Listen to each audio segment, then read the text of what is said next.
সুইজারল্যান্ডের ক্র্যান্স মন্টানা শহরের একটি বারে ভয়াবহ বিস্ফোরণে অন্তত 40 জন মারা গেছে। স্থানীয় সংবাদ মাধ্যমগুলো জানিয়েছে আহতদের সংখ্যা শতাধিক, তবে ঠিক কতজন মারা গেছে তা নিশ্চিত করেনি কর্তৃপক্ষ। আতশবাজি বা বৈদ্যুতিক শর্ট সার্কিট থেকে আগুন লেগে থাকতে পারে বলে প্রাথমিকভাবে ধারণা করা হচ্ছে। বিস্তারিত আফসানা নীলার রিপোর্টে।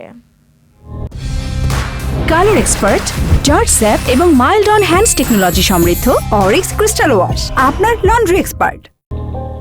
নতুন বছরের মধ্যরাতে সুইজারল্যান্ডের ক্র্যান্স মন্টানার একটি বারে ঘটে বিস্ফোরণের ঘটনা। আগুনের শিখায় আতঙ্কিত হয়ে পড়েন মানুষ। স্থানীয় পুলিশ জানায় লে কনস্টেলেশন নামের ওই বারে নতুন বছর বরণের উৎসব চলছিল। রাত 1:30 দিকে আগুনের সূত্রপাত হয়। দুর্ঘটনার স্থানটি পর্যটকদের কাছে খুবই পছন্দের। দুর্ঘটনার পর ঘটনাস্থলে ছুটে যান পুলিশ ও ফায়ার সার্ভিসের কর্মীরা। মোতায়েন করা হয়েছে হেলিকপ্টার। ক্ষতিগ্রস্তদের আত্মীয় স্বজনদের জন্য খোলা হয়েছে বুথ। এ ঘটনার পর ক্র্যান্স মন্টানাকে নো ফ্লাই জোন ঘোষণা করা হয়েছে।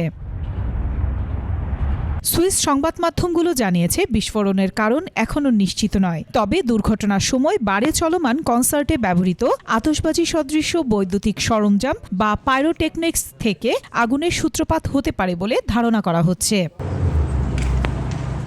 আফসানা নীলা, ডেস্ক রিপোর্ট, 21 টেলিভিশন।